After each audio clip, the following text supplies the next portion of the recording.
Last day of the year 2023. ప్రతి సంవత్సరం new year రోజు అలాగే ఎండ్ ఆఫ్ ద ఇయర్ రోజు నాకు ఒకటి అనిపిస్తుందండి. అదేంటంటే ప్రతి సంవత్సరం ఒక ఖాళీ పుస్తకం లాంటిది. అందులో 365 పేజీలు ఉంటాయి. ప్రతి పేజీని నువ్వు అందంగా మలుచుకోవాలి. ఒకసారి పరీక్ష రాసే పేపర్ అవుతుంది, ఒకసారేమో రంగులు దిద్దే బొమ్మ అవుతుంది, ఒకసారి ప్రశ్నలే మిగులుతాయి, ఒకసారి ఎక్కడ మొదలు పెట్టాలి, ఏం రాయాలి తెలియని అయోమయం, ఒకసారి ఎందుకు పనికి రాకుండా పోవచ్చు. ప్రతి సంవత్సరం ఒక పుస్తకం లాంటిదే. దాన్ని ఎలా వాడాలి, ఎందుకు వాడాలి అనేది మన ఆలోచనలో, మన ఆశయాల్లో ఉంటుంది.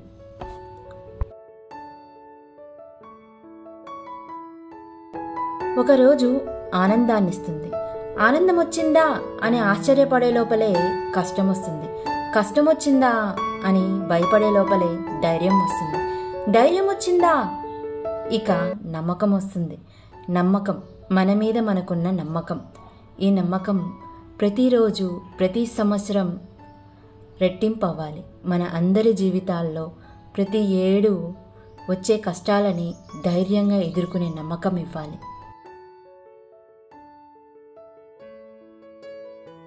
అసలు ఇంక చేయలేనేమో, నా వల్ల కాదేమో, ఇక ఆపేద్దాం అనుకున్న క్షణాలెన్నో, వెక్కి వెక్కి ఏడ్చిన క్షణాలు ఇంకెన్నో. నేనిది చేయగలను, నా వల్ల మాత్రమే ఇదవుతుంది, ఇది నా కుటుంబానికి అవసరం, నాకన్నా వాళ్ళకి ఇంకా అవసరం అని మనల్ని మనం మోటివేట్ చేసుకొని, మనల్ని మనం పుష్ చేసుకొని, మన కలల్ని మనం నెరవేర్చుకున్న రోజులు ఇంకెన్నో. అలా కలిగిన సంతోషం అంతా ఇంత కాదు.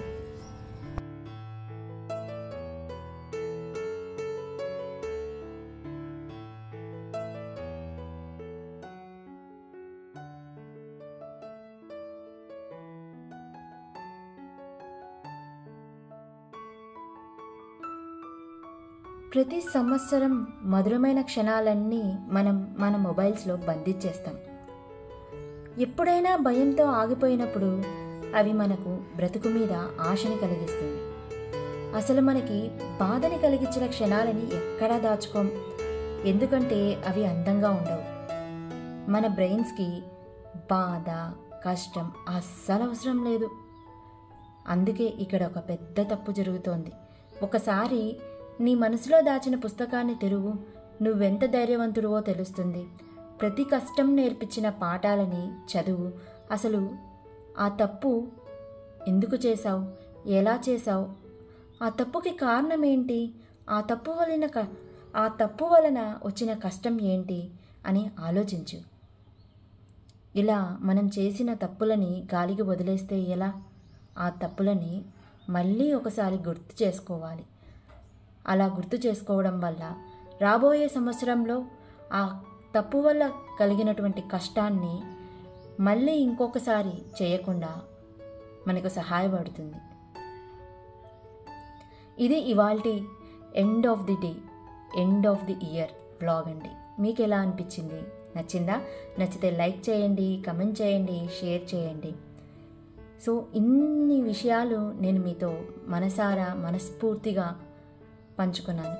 ఎందుకంటే end of the year, end of the day వచ్చినప్పుడు మనం మధురమైన క్షణాలను మాత్రం బాగా గుర్తుపెట్టుకుంటాం కదా.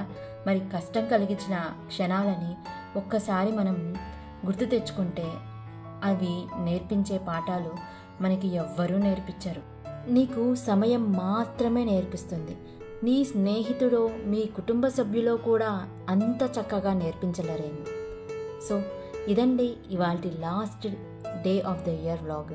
నేను చేసిన కంటెంట్కి, నేను చెప్పిన మాటలకి ఏమాత్రం సంబంధం ఉందో తెలియదు, కానీ నా మనసులో అనిపించినటువంటి మాటలని మీతో షేర్ చేసుకున్నాను ఈ యూట్యూబ్ అనే ప్లాట్ఫామ్ ద్వారా. మీకేమైనా ఉపయోగపడి మీకు కొంచెం మోటివేషన్గా అనిపిస్తే ఒక చిన్న లైక్ చేయండి, సబ్స్క్రైబ్ చేయండి, ఇలాగే మీ ఫ్రెండ్స్ అండ్ ఫ్యామిలీ మెంబర్స్కి షేర్ చేయండి. సో దట్ మన యూట్యూబ్ కుటుంబం ఇంకా పెద్దదవుతుంది. మీ అందరి ఆశీస్సులతో మనం మన ఛానల్ని చాలా బాగా గ్రో చేసుకోవాలి. ఇలాగే మంచి విషయాలు, మంచి మాటల్ని మనం ప్రతిరోజు మాట్లాడుకోవాలి. అండ్ ఈ వ్లాగ్ చాలా స్పెషల్ వ్లాగ్ అండి, ఎందుకంటే ఇది మన ఛానల్లో గుర్తుండిపోయే వ్లాగ్. సో 2023కి అందరం బాయ్ బాయ్ చెప్పేసి ఉంటాం. సో న్యూ ఇయర్ 2024కి వెల్కమ్ చెప్పేసి న్యూ ఇయర్ కూడా సెలబ్రేట్ చేసేసుకొని ఉంటాం కదా. ఇది last day of the year vlog అండి. ఆ రోజు నేను చేసి ప్రతి సంవత్సరం ఎండ్ ఆఫ్ ద ఇయర్ నేను చేసే పని ఇదే అన్నమాట. ఈ ప్రతి సంవత్సరం నాకు ఏం పాఠం నేర్పించింది, ఏం కష్టం కలిగించింది, ఏ బాధ కలిగించింది, అందులో నుంచి నేను ఎలా బయటపడ్డాను, ఏం చేస్తే నేను బయటపడ్డాను, అది నాకు ఎలా ఉపయోగపడింది, ఏ తప్పు చేసింటే నాకు కష్టం కలిగింది, ఆ తప్పుల్ని నేను ఆ సంవత్సరంలోనే అక్కడే వదిలేస్తాను. అది మళ్ళీ కొత్త సంవత్సరంలో మొదలుపెట్టి దానివల్ల ఇబ్బందులు మనకి మన కుటుంబ సభ్యులకి కలగకూడదని ఒక చిన్న అభిప్రాయం. మీరేమంటారు?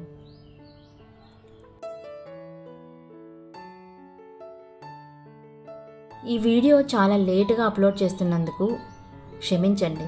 బికాజ్ ఇందులో చెప్పినటువంటి మాటలు నా మనసులో నుంచి వచ్చినవి. నేను చాలా ఆలోచించి కష్టపడి ఒక స్క్రిప్ట్ ప్రిపేర్ చేసి మరీ నేను మీకోసం ప్రిపేర్ చేశాను. సో ఒక హౌస్ వైఫ్గా నేను బయటికి పిల్లలకి హాలిడే ఉన్న రోజు ఎక్కడికి వెళ్ళలేను. సో ఇంట్లో నేనైతే ఏం చేయగలనో వాటితో మాత్రమే నా యొక్క అభిప్రాయాన్ని నేను మీకు షేర్ చేశాను. నచ్చితే లైక్ చేయండి, సబ్స్క్రైబ్ చేయండి అండ్ షేర్ చేయండి. సో ఆ రోజైతే నేను ఎర్లీ మార్నింగ్ చూశారు కదా, ఓట్స్ దానిమ్మతో ఒక మంచి హెల్తీ డ్రింక్ చేశాను.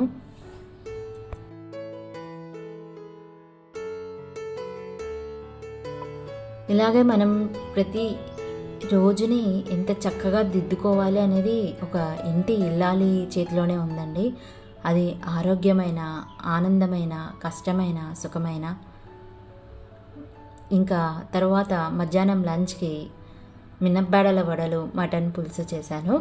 ఇంకా ఇంట్లో పిల్లలు ఉన్నారంటే నాకున్నంత పని అంతా ఇంత కాదండి. మామూలు వర్కింగ్ డేస్లో కొంచెం ఉంటే పని, ఈ పిల్లలకి హాలిడేస్ రోజు ఉండేటువంటి పని అంతా ఇంత కాదు. దానికి తోడు ఇంక ఈ గ్రైండర్ నాకు పెద్ద సమస్యనే సృష్టించింది. న్యూ ఇయర్ రోజు దోశలు వేద్దాము పిల్లలకి ఇష్టం కదా అనుకొని బియ్యం నానబెట్టాను. సాయంత్రం ఏమో మూవీకి వెళ్ళాలని ప్లాన్, సలార్ మూవీకి. ఇంకా హాలిడేస్ మళ్ళీ రావు కదా, ఇంకా వచ్చేసరికి లేట్ అవుతుంది, ఇప్పటికే చాలా లేట్ అయిందని చెప్పి. సో ఇంకా ఏదో నానా కష్టాలు పడి ఎట్లనో గ్రైండర్కి పిండిని అయితే వేసేసాను.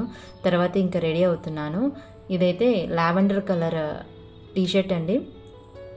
మనం ఇది స్వెటర్గా కూడా వాడుకోవచ్చు. కలర్ అయితే చాలా బాగుంది. ఇది విశాల్ మార్ట్లో తీసుకున్నాను. జస్ట్ 200 రూపీస్ మాత్రమే అండి. చాలా బాగుంది. ఇది లుక్ కానీ స్టిచ్చింగ్ కానీ చాలా పర్ఫెక్ట్గా సెట్ అయిపోయింది. నాకైతే చాలా బాగా నచ్చింది. మనకి నచ్చేటువంటి కలర్స్ వేసుకుంటే అవి ఇచ్చే ఆనందం అంతా ఇంత కాదు. సో ఫ్యాషన్ అనేది చాలా ఫాస్ట్గా మూవ్ అవుతూ ఉంటుంది. ఫాస్ట్ ఫ్యాషన్ అని కూడా అంటారు కదా దీన్ని. అంత వేగంగా మనం మూవ్ కాలేము. బట్ కొన్ని మనకి అందుబాటుగా ఉన్నటువంటి ధరల్లో మనకి నచ్చినటువంటి కలర్స్, నచ్చినటువంటి ఫ్యాబ్రిక్, నచ్చినటువంటి క్వాలిటీ ఉన్నటువంటి క్లాత్స్ వేస్తే ఎంత కాన్ఫిడెన్స్ ఇస్తుందో కదా. సో మొత్తానికి చాలా కష్టపడి నేనైతే గ్రైండర్ పిండి రుబ్బేసి ఇంకా థియేటర్కి బయలుదేరాము. ఆల్మోస్ట్ కరెక్ట్గా రీచ్ అయ్యామండి.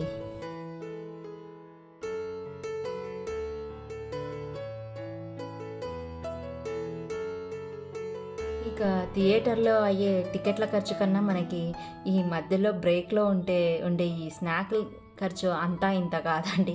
అంతకి మూడింతలైనా ఆశ్చర్యపోని అవసరం లేదు. ఇంట్లో తినురా అని బతిమాలితే ఏమాత్రం తినడు వీడు.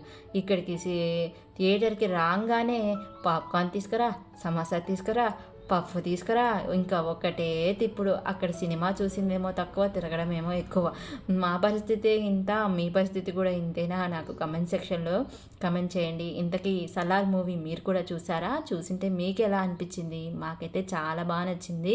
మా సంహిత్ అయితే అసలు సీట్లో కూర్చోలేదు, ఒకటే అరుపులు. సంహిత్కి బాగా నచ్చింది, బాగా ఎంజాయ్ చేశాడు. సో ఇదండి మా last day of the year. ఇలా గడిపాము. మొత్తానికి థియేటర్లో బాయ్ బాయ్ చెప్పేశాము 2023కి. అండ్ 2024ని కొత్త ఆశయాలతో కొత్తగా స్టార్ట్ చేద్దాం. ఎందుకంటే ఇంగ్లీష్లో ఒక ప్రావర్బ్ ఉంది, if you don't learn anything from history then history repeats again అని.